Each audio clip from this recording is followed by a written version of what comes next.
Happy New Year, guys. Wishing you all a mad 2022. Hopefully it's not affected by that Pokemon version that's out and about at the moment. Just been ridiculous. In any case, you know, what are they gonna do? They're gonna do just like everyone else. You know, if you've got a mad business, you sell them products whether they work or not. If they don't work, you just say buy some more of the products, and you need more of it more often, and you don't have to provide a warranty. Someone else covers your warranty for you. That's a great business version. Wish I could get into something like that. But anyway, let's forget about the Pokemon and let's get into what we're here for. I know you guys have asked for this walk around for years, and I've gotten a lot of messages over the last few years about it, but we're finally doing it.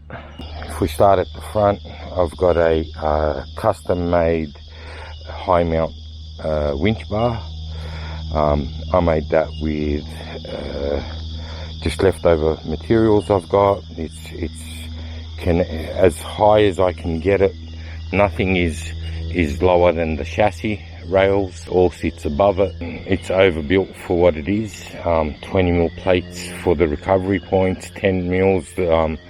The chassis are boxed in with and bolted through in, I think, 6 bolts, or what is it, 2, 3, 4, 5, 6 bolts each side of the chassis. So it's sturdy and it's nice and thick.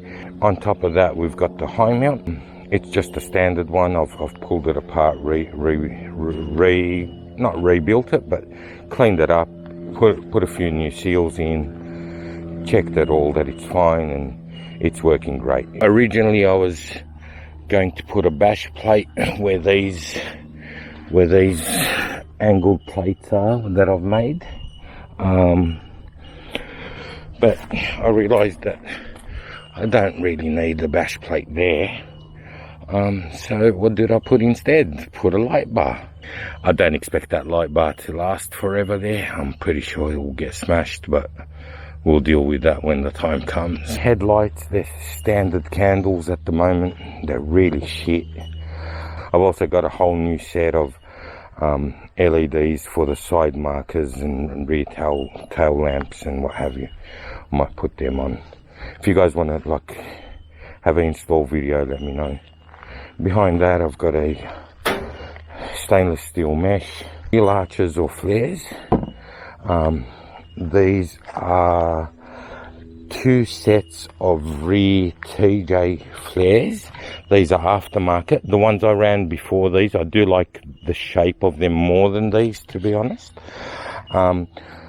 They were stock standard TJ flares. These ones are the Rugged Ridge, I think they're called. Yeah, Rugged Ridge flares. These are 7-inch wide from memory. I don't think they're the 10-inch wide, and the standards were 4-inch, but they weren't enough. The standard ones are not enough to give me the coverage when I went to the 37s, and they do their job.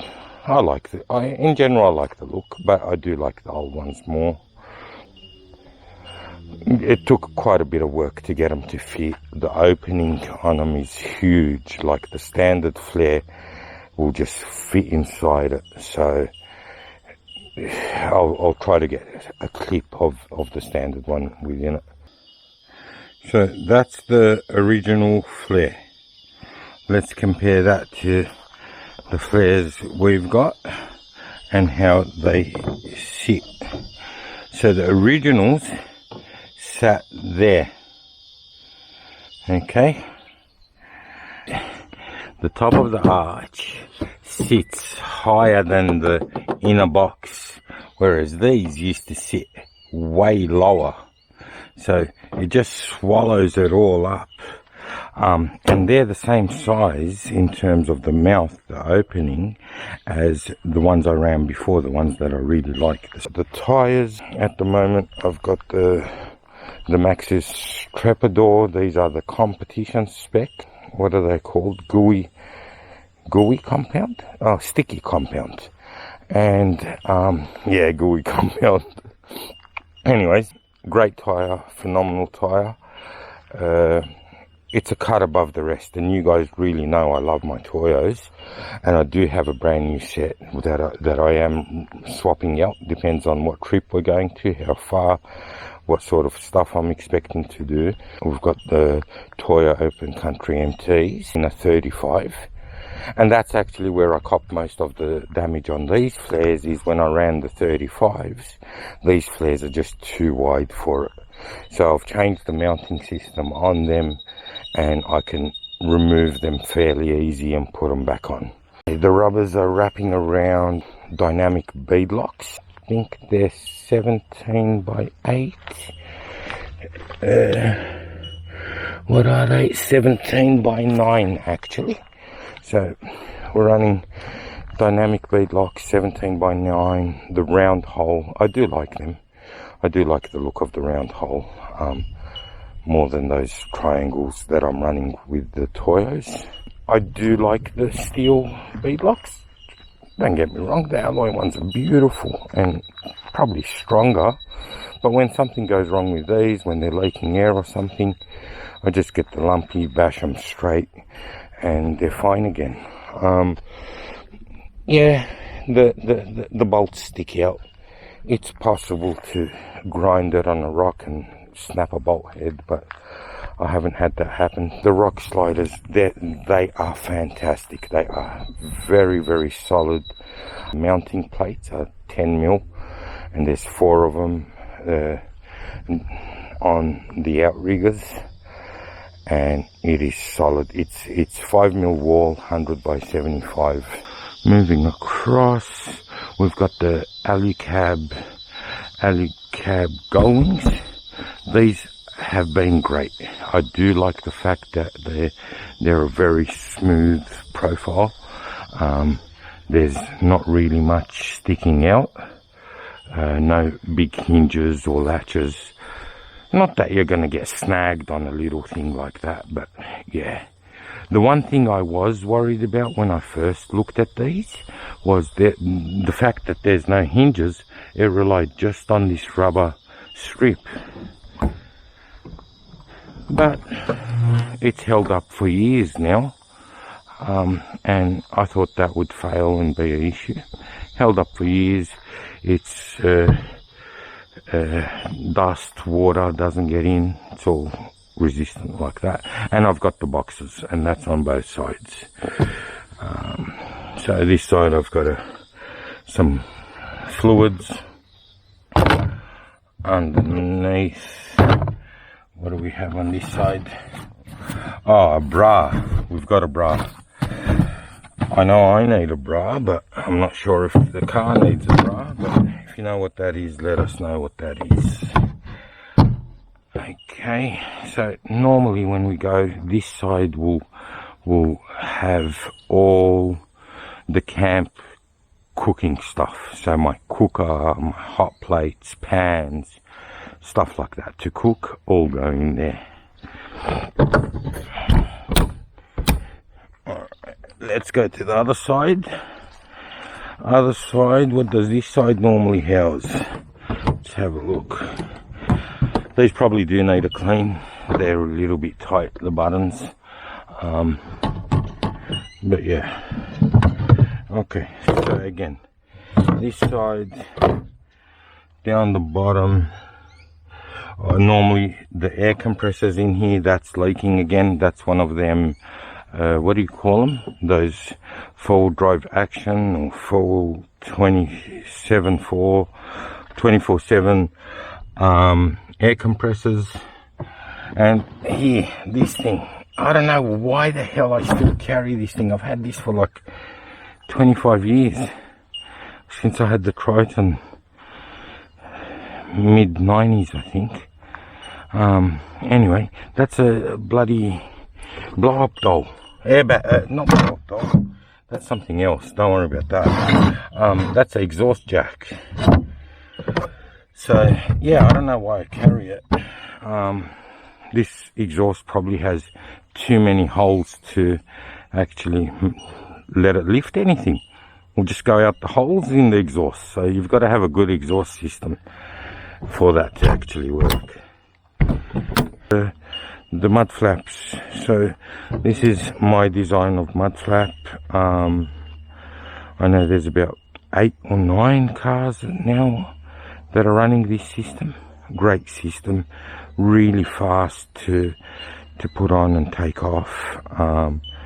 Originally I made them with airline fittings, and this works so well. I hope that's framing that, so I don't think I can do it one-handed, but so this is the updated version, or the latest version I've been making, and that's using the truck fittings. I think they're the brake lines for the semis. Put them back in. Lining it up and clicks in place. I'm not going nowhere. The rear quarter panel protectors. So with these ones, what I've done is I've got 10mm plate onto the rear cross member. I've plated that. Then I've got 10mm plate going down that way, plating the cross member as well. Let's go to the other side, it's a bit easier to see without the exhaust. So 10mm plate and 10mm plate on this side of the cross member and goes through there. That's in the upright direction. Let's have a look. Yeah.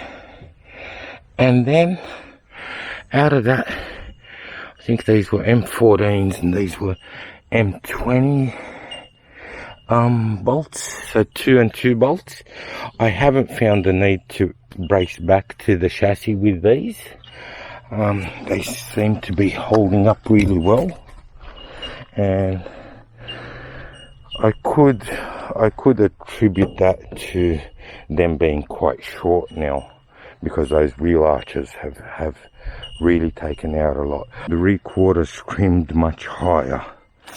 So on the regular ones, I think it was down to here is where that corner would be, with the end of the cross member, and then headed downwards on an angle. So I've tried to keep that angle heading down. I do like that look. When I cut and folded all that, and the wheel arches and all that. Wheel carrier, it says Kmart on it. Whether it is or isn't, I'm not too sure. It was on the carb when I got it. So it opens up simple like that, stays there.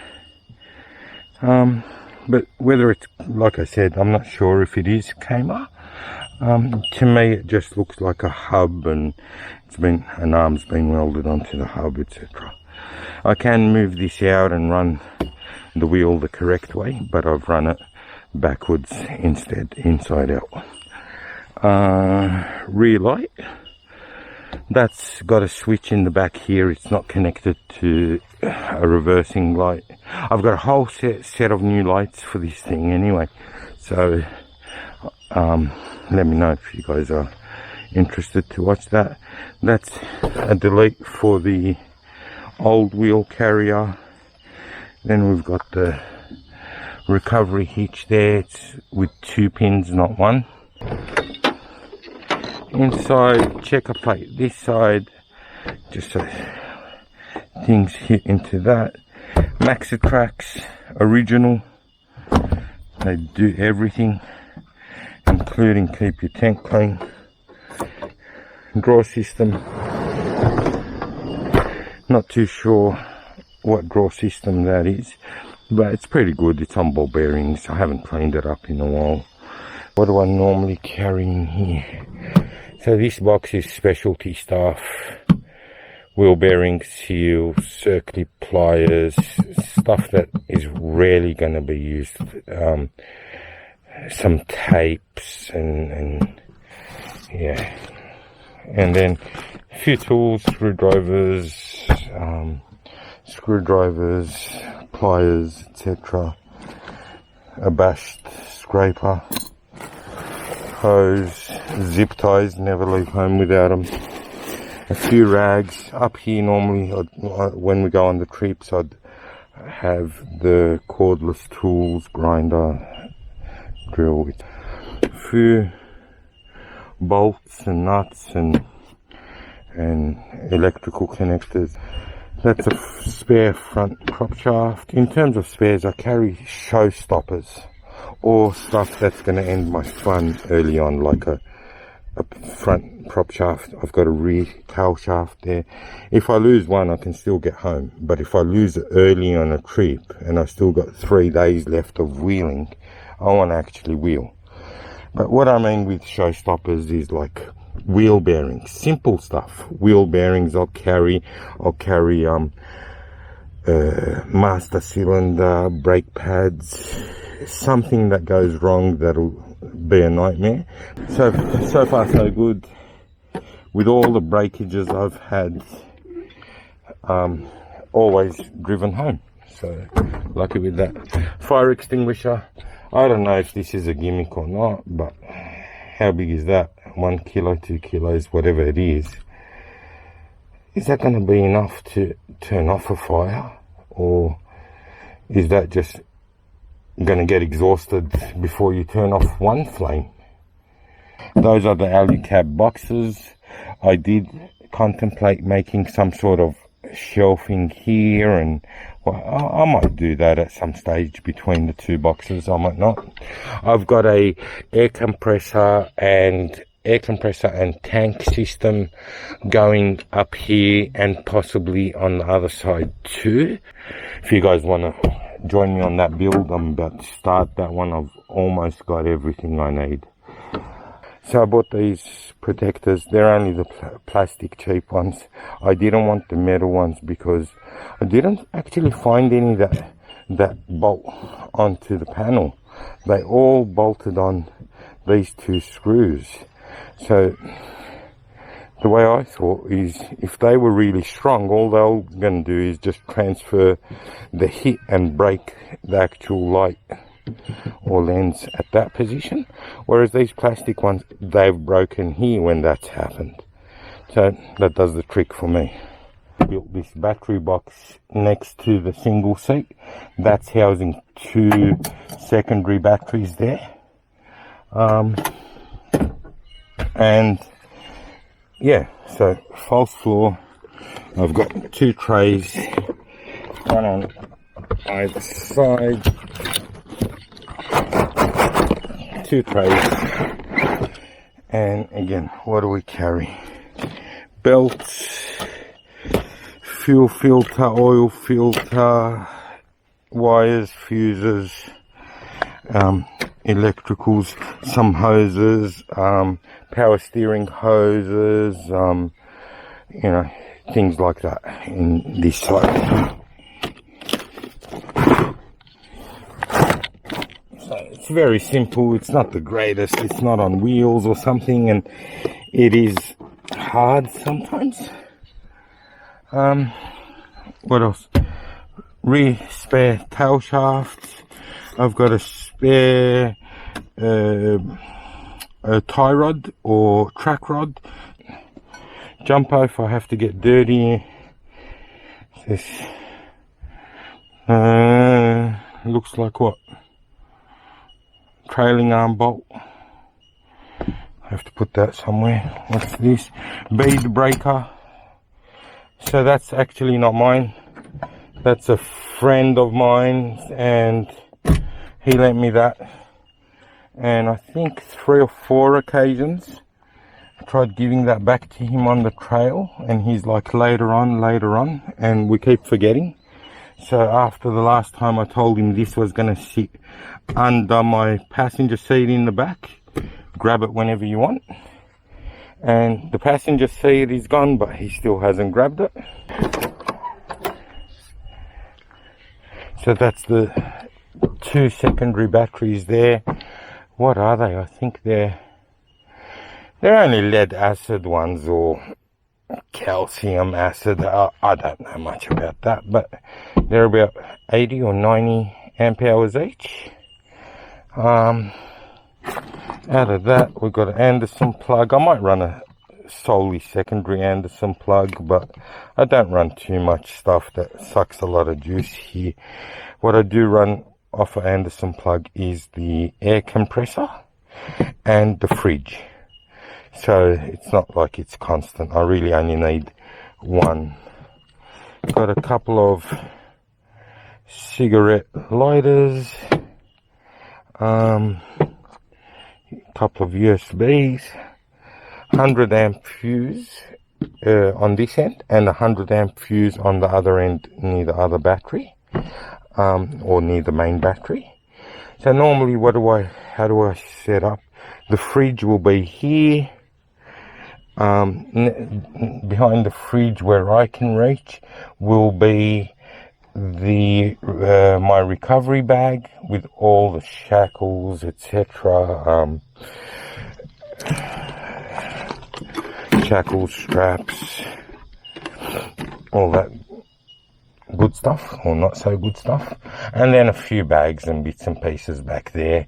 If camp chairs get thrown in there, the tents and what have you, and yeah, it stays pretty flat. Oh, the toolbox, not sure if I mentioned that. That's an extensive tool set. Spanners, sockets, all different sizes. Seats, we've changed the seats out. So that's RX8 seats. I did want the leather ones. The ones I found at the time that were leather were the electronic ones. I didn't want to go that route, so I've ended up with the material ones. The base does come off. There's two small bolts here that hold the base that are only finger tight. Undo them from down here, and you want us to do that now? Let's do it. Although I wasn't planning to. Why not? Okay.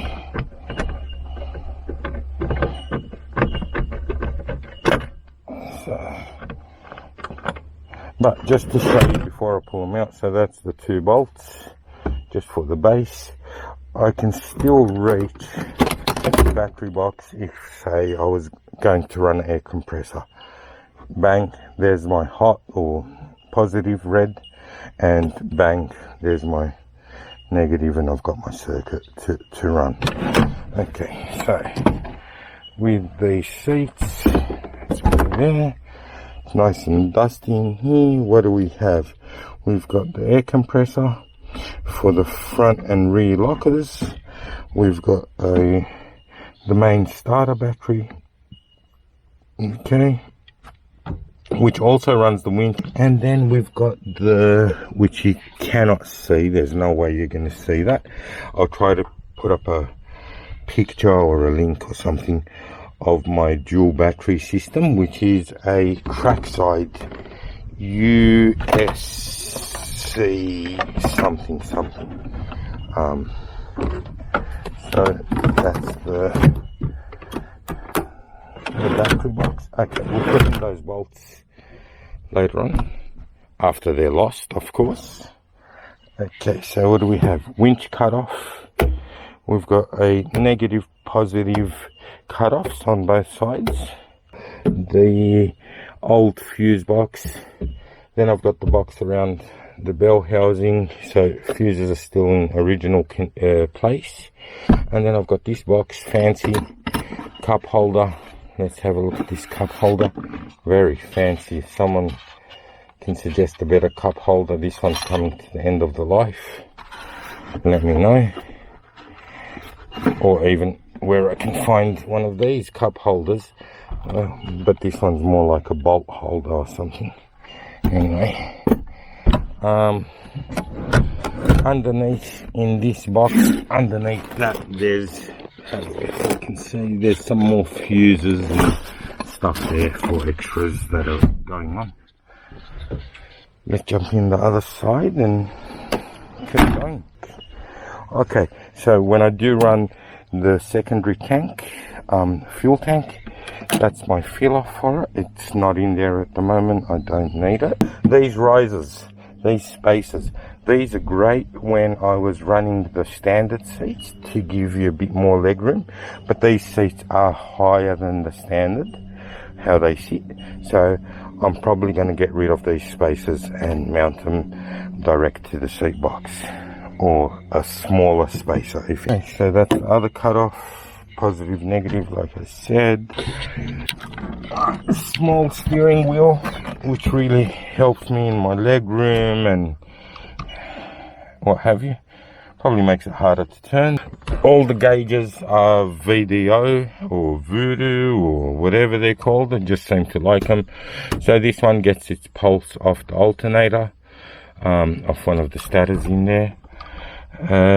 So that's where I get the tacho from. What's important to me is the water temp and EGTs.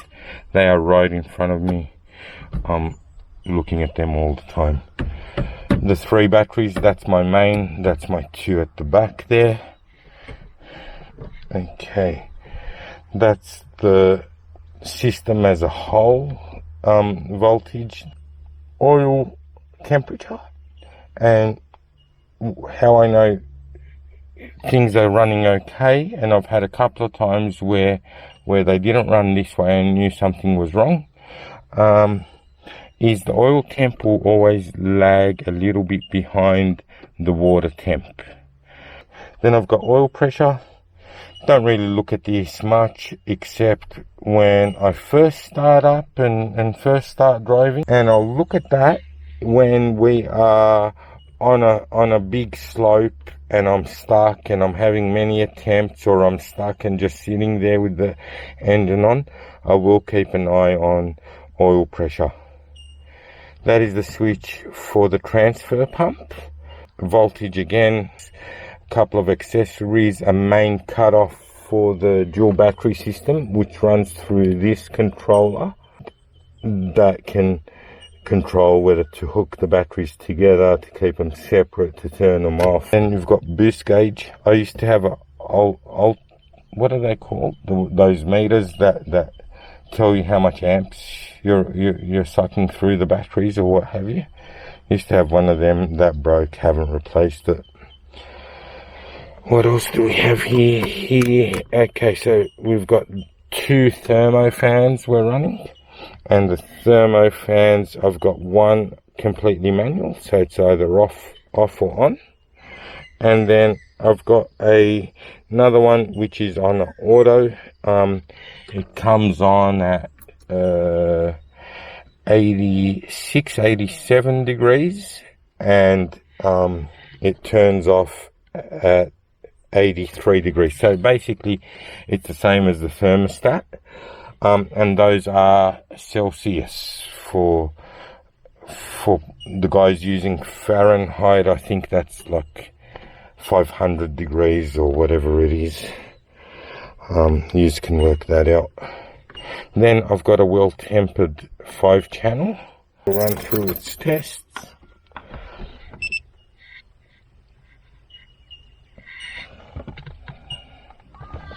Don't know if that's coming on there. So what we have is inlet temp, gearbox, transfer case, front diff, and then rear diff. So that's what it keeps monitoring. Do I look at that? Probably not. But what I rely on is that's got alarms. So I've set an under temp, an over temp, and an alarm. So it'll give me an alarm, and then I'll have a look and it'll tell me which one, if any, are going wrong. In terms of CB communications, nothing really fancy. It's this old GME, what is it, TX 4400. It's only a 40 channel. It's real busted up. Cables have fallen apart. Copper wires exposed. But yeah, we'll run that till it's dead. I used to run the antenna on the front bar, the old bar, but now I'm just running off this little antenna since I've changed the bar. But look, all the wiring's still there for the other antennas. Then what? A couple of USBs here, rear locker, air compressor, front locker, and space for some more. So we might put in a few more soon when we do a few more lights, although I've got the light over here. That's for the light bar. The spaghetti, did I mention we've always got the spaghetti? I was going to cover this up and make it look tidy, but yeah, nah, leave it like that. Easy access, I can see if there's a problem. Front mount cooler, that's for the thermo, that's on the auto thing. It's like an oven. It's a 4BD one with a baby turbo. That turbo is out of a 4BD2. This is, from everything I can find out, it's a plant motor. Alternator. That alternator is out of a 60 series cruiser. I do want to get rid of that vacuum pump and put an electric vacuum pump, get rid of that and have a bit more space, because I do need to make a new dump pipe. I am getting cracking here, so if I am getting rid of that vacuum pump, I can do something a bit different there. We've got the fuel filter, water separator thingy there. That's only temporary for the expansion tank. I will make it sit somewhere here. I think that's a good spot for it, just right there. That's the cross brace for the towers for the coilovers.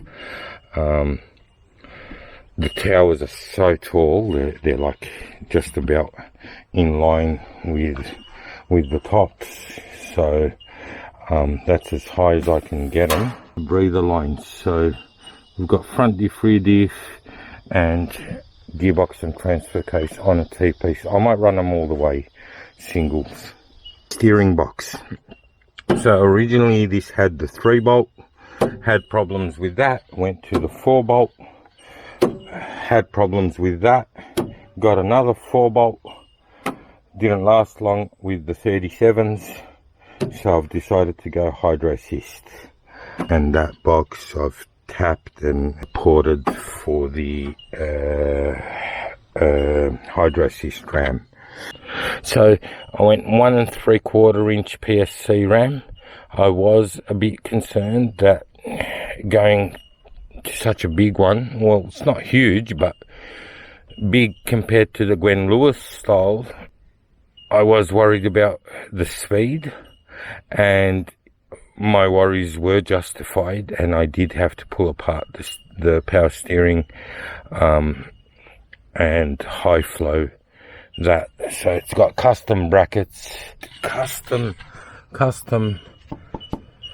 pitman arm to make it a double shear.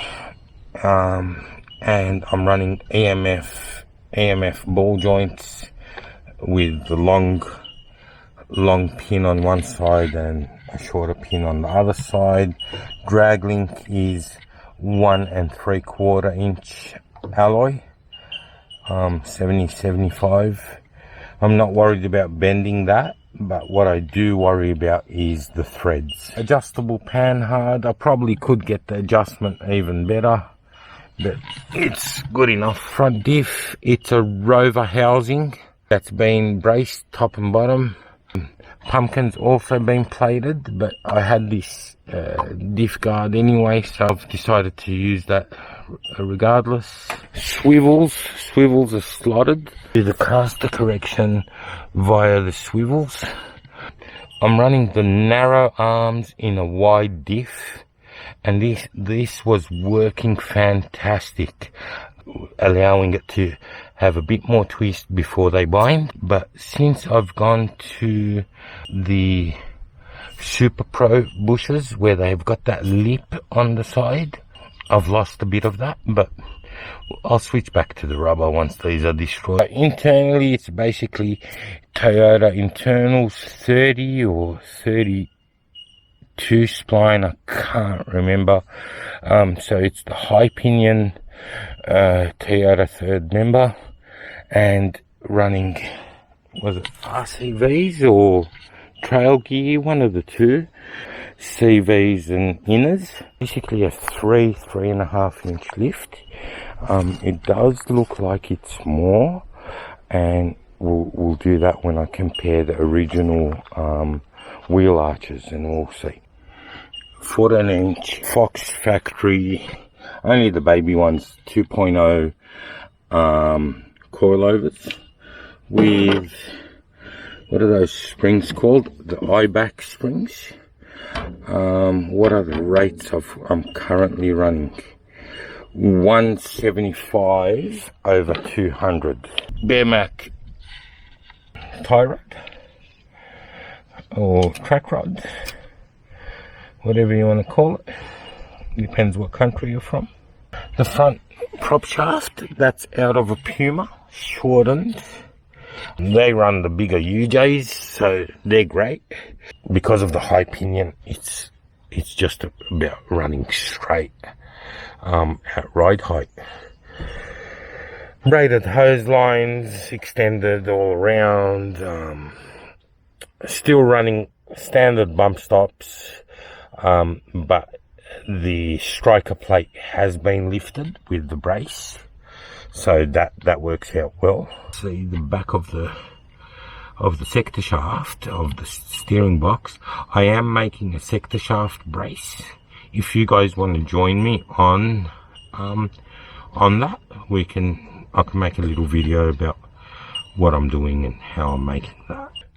Is where the secondary fuel tank would sit, and